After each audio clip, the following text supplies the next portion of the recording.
Hello friends, welcome to the new episode of my channel. আমি অরিত্র। এখন এই ভিডিওর মধ্যে আমরা কথা বলবো যে রাহি অনিল বার্বেকে নিয়ে, তুম্বাডের ডিরেক্টর, এবং তার পরবর্তীতে মায়া সাবা বলে আরও একটা অসাধারণ সিনেমা তিনি বানিয়েছিলেন, বাট ছবিটা খুব লিমিটেড রিলিজ করে।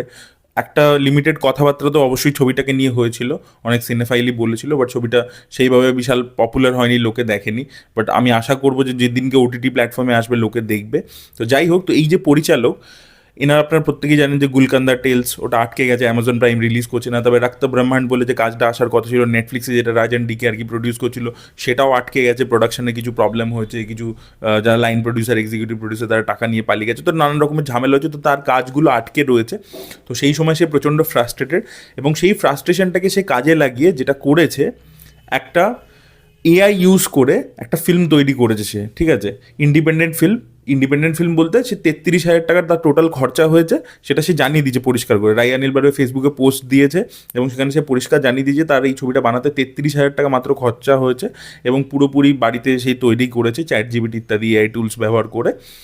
এবং এটার নাম হচ্ছে মন পিশাচ বলে, এটা হরর গল্প, এবং যেরকম রাহির গল্প হয়ে থাকে, এটা তুম্বার জোনের মধ্যেই আর কি, এক্স্যাক্টলি ফোকলোর, হরর। এবং এই যে গল্পটা, আমরা 120 মিনিটের রান টাইমের কাজটা, এবং ইউটিউবে ফ্রিতে অ্যাভেলেবেল আছে, আমি লিঙ্ক দিয়ে দেবো ডেসক্রিপশানে, আপনারা গিয়ে চেক আউট করে দেখুন, এবং তারপরে আপনারা বলুন যে ভাই লোকটার ভিশন কী আছে। ঠিক আছে, এবং নারায়ণ ধারাপ, যার কাছ থেকে ইন্সপায়ার্ড হয়ে আর কি তুম্বার তৈরি হয়েছিল, তার কাজের থেকে ইন্সপিরেশন নিয়ে করা হয়েছে। গল্পটা এরকম যে মহারাষ্ট্রের একটা গ্রাম, সেখানে 1960s সময় দেখাচ্ছে, সেখানে একটা লোক গেছে, আর্কিওলজিক্যাল ডিপার্টমেন্ট থেকে তাকে পাঠিয়েছে, ওখানে একটা মন্দির পাওয়া গেছে খুব পুরনো, এবং সেটার উপরও রিসার্চ করছে, গ্রামের মধ্যে থাকছে, বা গ্রামটা খুব উইয়ার্ড। সেখানে সন্ধ্যে 7টার মধ্যে চলে আসতে হয়, বাইরে থালা পেতে রাখে, নানান রকমের জিনিসপত্র, কোনো জন্তু জানোয়ার থাকে না সেই গ্রামটার মধ্যে। তো এরকম নানান জিনিসপত্র রয়েছে গ্রামটার মধ্যে, বা সেখানে সে একজন বিধবার বাড়িতে উঠছে এই লোকটা, এবং তারপরে সে আরও কিছু জিনিসপত্র, উইয়ার্ড জিনিসপত্র অবজার্ভ করছে, বিধবাটার সাথে ওর কী সম্পর্ক হয়ে উঠছে, সেই সব নিয়ে আর কি পুরো গল্পটা। এবার বুঝতেই পাচ্ছেন, পুরো ইন্ডিপেন্ডেন্ট সফটওয়্যার দিয়ে বাড়ির মধ্যেই যেহেতু বানিয়েছে, তো বাড়ির মধ্যে দেখবেন এআই টুলস ব্যবহার করে যে আমরা ভিডিও তৈরি করি বা কিছু, সেটার মধ্যে না একটা ইনকনসিস্টেন্সি ব্যাপার চলে আসে। দেখবেন যে ইউটিউবে প্রচুর এআই ভিডিওস ঘুরে বেড়াচ্ছে, কিন্তু সেগুলো মানে পলিশড নয়, মানে একটা অ্যানিমেশন যতটা পলিশড হয়, এআই অতটা পলিশড হয় না। মানে সেখানে আপনি বুঝতে পারবেন একটা জার্ক ফিল হয় আর কি। এবং যখনই আপনার ছবিটা রান টাইম হচ্ছে 1 ঘন্টা 20 মিনিট, তো অনেক এরকম যেহেতু ছোটো ছোটো ক্লিপস রেন্ডার করে করে সেগুলোকে জোড়া হয়েছে, তো সেই জন্য আর কি জিনিসটা মানে কিছু জায়গায় আর কি একটা জার্ক টাইপের ফিল হবে।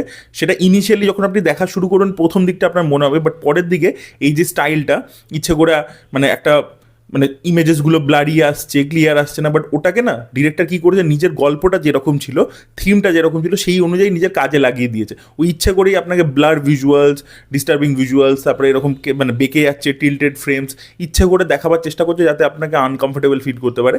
তো ওই যে জার্কি ব্যাপারটা এআই ব্যবহার করে যেহেতু তৈরি করা হয়েছে, এটা হয়তো কোনো পেড সফটওয়্যার, আরও বেটার সফটওয়্যার দিয়ে করলে হয়তো বেটার হতো, আরও জিনিসটা সিমলেস হতো।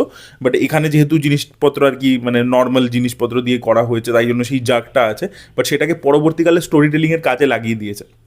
এবং এখানেও যে ওয়ার্ল্ড বিল্ডিংটা করা হয়েছে, বৃষ্টিটাকে যেভাবে ব্যবহার করা হয়েছে, মানে তুম্বাডের ক্ষেত্রেও দেখবেন কন্টিনিউয়াসলি বৃষ্টি পড়ছে, এই ব্যাপারটা রেখেছিল, সেটা এটার ক্ষেত্রেও রেখেছে।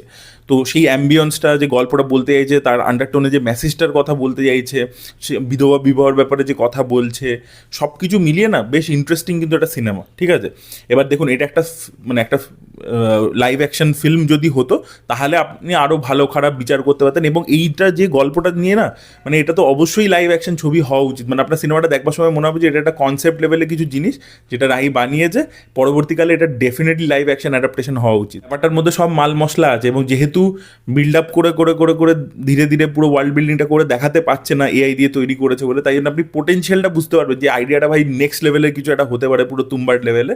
বাট তবুও এই 1 ঘন্টা 20 মিনিট কিন্তু আপনাকে যথেষ্ট এঙ্গেজ করে রাখবে। বেশ ভালো ভালো কিছু সিনস রয়েছে, হরর মানে অ্যাজ সাচ বলতে প্রচণ্ড জাম্প স্কেয়ার, সেটা তো রাইট টেকনিকও নয়, তুম্বারের ক্ষেত্রেও সেটা ছিল না।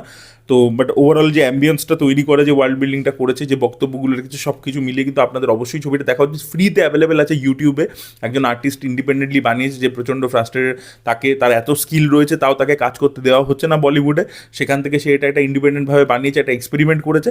আপনাদের কিচ্ছু করতে হবে না, আপনারা গিয়ে চালিয়ে ছবিটা খালি দেখুন, এবং কমেন্ট সেকশনে আপনাদের ফিডব্যাক দিন, ব্যাস এইটুকু হবে, তাহলেই হয়ে যাবে।